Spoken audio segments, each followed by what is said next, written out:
Hello everyone, how are we doing? Thank you for the lovely introduction. I'm the COO or incoming COO of Pursuit Minerals. Pursuit has recently acquired or is in the process of finalising our acquisition of Trilogy Minerals, which is the developer of the Rio Grande Sur lithium project in Argentina. Just to start us off, Argentinian brine, we're in a Tier 1 jurisdiction. This project was formulated with a few key considerations. The lithium resource in itself, so Rio Grande sits on the Rio Grande Salar.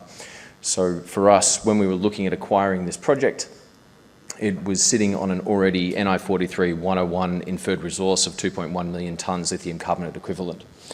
The average grade was the 370 to 400 MGLI with a depth of 100 metres, with CSAMT surveys showing that depth extending through to 500 metres. When we also looked at the project, we paired it with existing chemical engineering work that gave us a clear pathway to production, which we have a block flow model that comes out at a 99.95% lithium carbonate, which is battery grade. A key consideration in the lithium market when comparing projects, lithium oxide is a 6% lithium oxide. It's a black dirt. So when you're looking at all these demand curves, you're seeing LCE, lithium carbonate equivalent, which is the end product for the project. Argentina in itself is considered a strategic Tier 1 address, and that's really been validated with the entrant of Rio Tinto into the Rincon Salar, which is about 150 kilometres to the north of our project. A lot of the commentary in Argentina is that when Rio Tinto walks in, left foot, right foot, BHP tends to follow. And you're seeing a massive presence now of BHP, South32, Fortescue Metals. They all have offices in Salta looking for local projects. For us, we've got a very strong outlook in terms of near-term exploration, which is building on historical work that's already been done, which I'll cover off further later on. And we also have a very significant and experienced board of developers and explorers with a significant track record, not only in the lithium space, but also in the general mining battery metals thematic as well. A bit about Pursuit Minerals, listed there, 35 mil market cap, 5 million cash. The completion of the deal will see that move forward significantly with additional shares coming onto the market, but a very significant team. So our chairman, Mr. Pete Wall, very experienced capital markets lawyer, Mr. Bob Affleck, current managing director, again experienced geologist who's been working on the Western Australian portfolio of assets, and Mark Freeman, who's also been with the company for a significant period of time. On the right side of the screen is the Trilogy Minerals team, which is headed up by Tom Eadie, who is set to join the board. Tom Eadie, a resources legend who needs no introduction. He was the founding chairman of Syra Resources, took that from a 15 mil market cap to over $1 billion in terms of its project development, developing the Balama Graphite project. Myself, you might have heard the company Centaur Resources. That was a consolidation of the Pastos Grandes Salar, which was acquired by Arena Minerals, which at the end of last year was acquired by Lithium Americas Corporation for $340 million. So I was the founder of that project and put that project together in the same methodology as the Trilogy Minerals project. Kyle Stevenson is also part of our team. Kyle was the founder of Millennial Lithium. Millennial Lithium, also on the Pastos Grandes Salar, that was also acquired by Lithium Americas Corporation. That was a near $491 million Canadian exit after taking that project through the project life cycle. And rounding out our team, Michael Hayes, he's not a miner, he's more of an investor to his credit, but Michael was one of the founders of Graze Online, Australia's largest e-commerce platform, and took that company public. So across the existing PUR team and and merging with the Trilogy team, there is a very healthy, highly experienced board of explorers, developers, and capital markets professionals. The Rio Grande Sur project in itself, that's a 9,600 hectare land position on the Rio Grande Salar.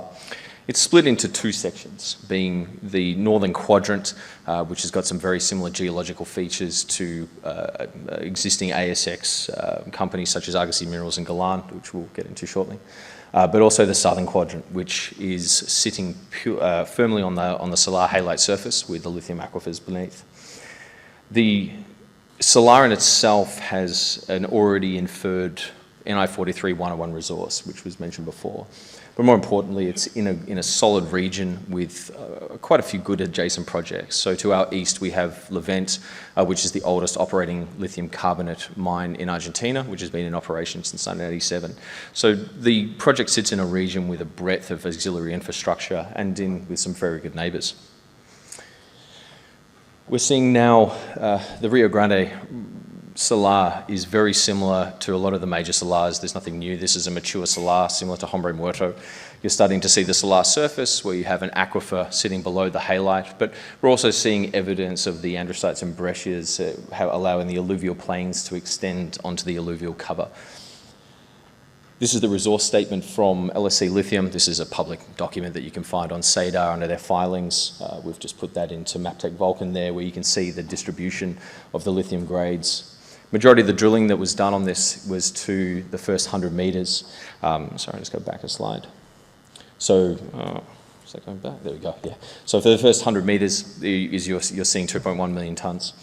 The grade with aquifers and salars tends to increase as you go deeper.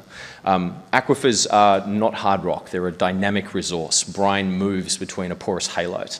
Aquifers also replenish.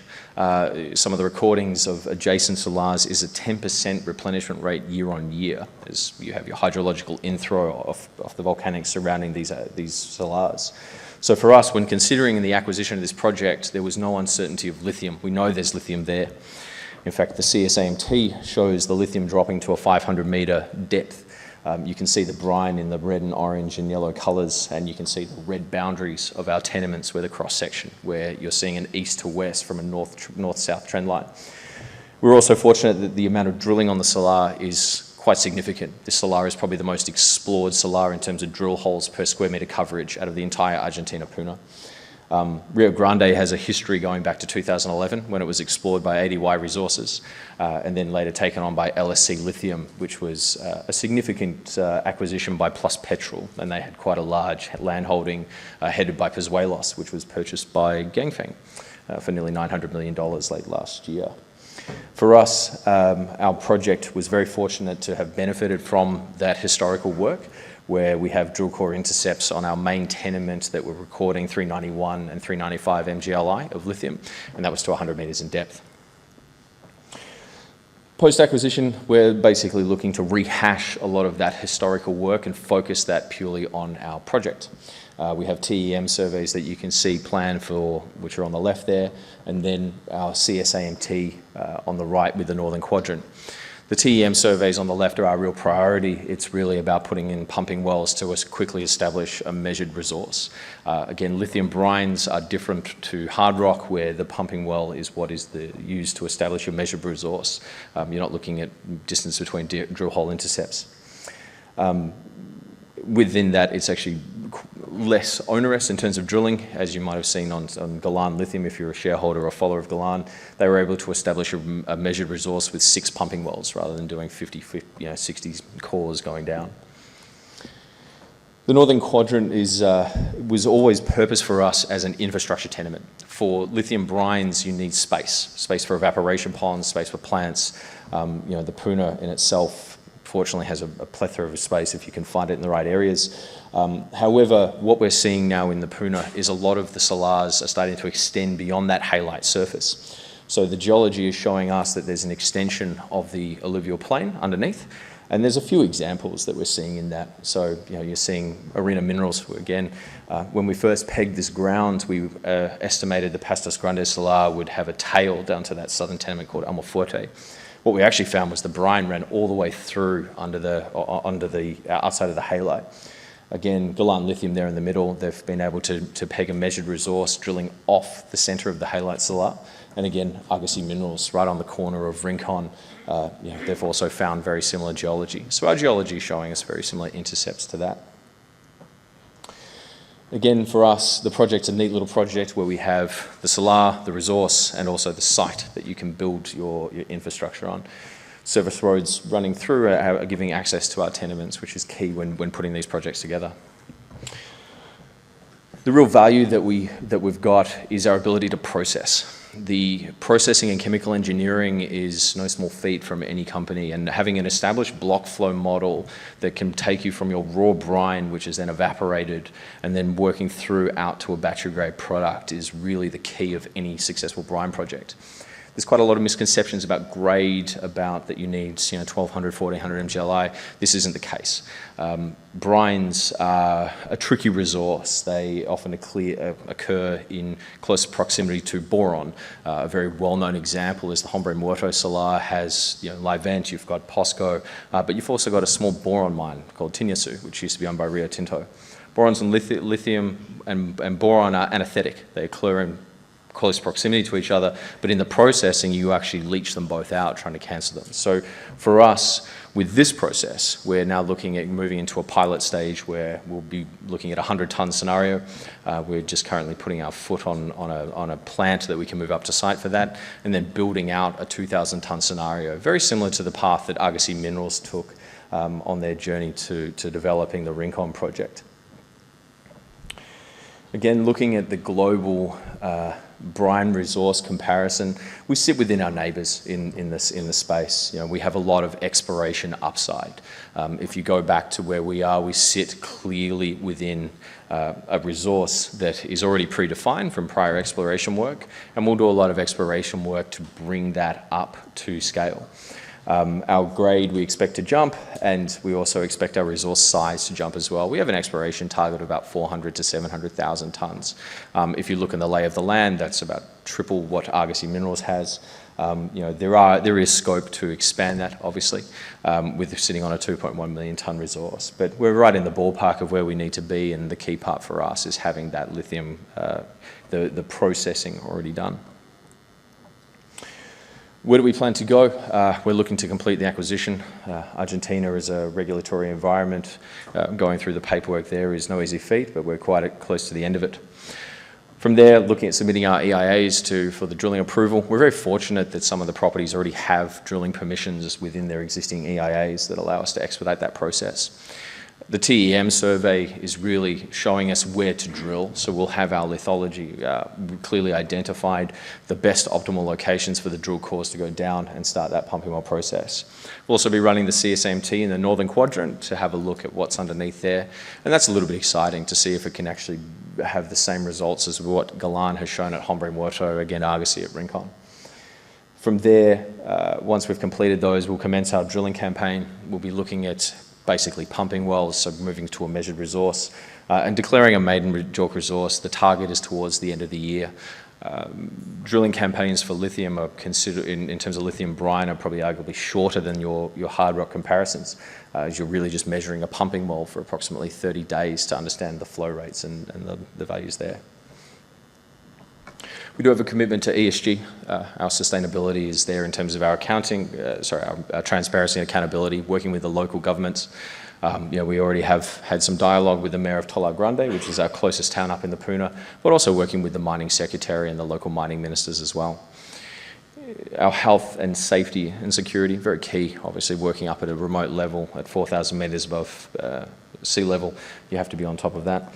Again, working with neighbours and working with our people, but really being respectful to the environmental management of the site. Been talking with potential offtake customers. A lot of people are interested in your infill and what you're going to be doing in terms of your infill production and all the rest. So big strong commitment to ESG there. Pursuit Minerals also has a highly prospective portfolio of WA assets, which we will continue to explore and develop. The Warrior, Commando and Combatant, these are gold, PGI, nickel, CU assets with some RE intercepts as well. There's been some recent drilling that has been in some of our shareholder announcements that we've been very fortunate with, and those are showing some very good rare earth prospectivity as well. So we're going to continue to advance those and to continue to have a look and see what that yields in terms of an exploration focus, while continuing our lithium development as well. Just talking on the lithium market trends for us, you've probably all heard it for the last couple of days and then expanding into PDAC. We're strong believers of the lithium brine space in terms of the comparative projects. You look at the lithium market and seeing where the demand and growth is going to come, not only from this year, but from the next 5-10 years as well. One of the ones I always like to talk about is the Roskill report. If you have a look at the new projects that are coming on stream, you go back to 2003 when it first started, quite a few in both hard rock and brine have failed to hit the mark. So for us, we're taking a very conservative approach to hit our targets, working through the pilot scalability, moving up to our 2,000 tonne scenario. The project in itself sits within, as I mentioned, a tier 1 region. When you again having Rio Tinto move into the space, we're seeing a real resurgence of Argentina and the products prospectivity there. Some of our neighbours like Orocobre, now Allkem, have been able to bring their projects online, very similar to us. They once started out in 2008 as 30 mil market cap companies as well, and just going through that project life cycle, and now they were the newest lithium carbonate producer in Argentina on the ASX, with Argosy Minerals now the second. So for us, we, like everybody else, see no shortage of demand coming out of China. We see no shortage of demand coming out of Europe. And those projects, the market is with its own supply challenges, which we feel brine is best placed in terms of CapEx, in terms of OpEx, to meet that rising demand. Again, lithium oxide, LiOH, is not LCE. It requires an additional conversion capacity. Converter capacity is nameplated in China. And whilst we're seeing companies like Tesla produce and have their own plants, at the end of the day, the lithium carbonate operations are showing a much cheaper CapEx, especially when you compare Orocobre, you compare Argosy Minerals, compare that to the Kilwana lithium oxide, hydroxide plant in WA. The CapEx bills are significantly higher in terms of the hydroxide parts. So for us, we're strong believers of the lithium brine thematic. We have experience in the lithium brine space. This is not our first rodeo in terms of taking a project and seeing a successful exit. And our formula has shown success in the market, with myself and Kyle both having exits of companies that were founded to Lithium Americas, who are set to be the third and newest lithium carbonate producer in Argentina. I think that about sums it up from me. So thank you for your time, and if you have any questions, we'll be in the booth at the back. Both Bob Affleck and myself are here, and any questions you might have, feel free to stop by and ask.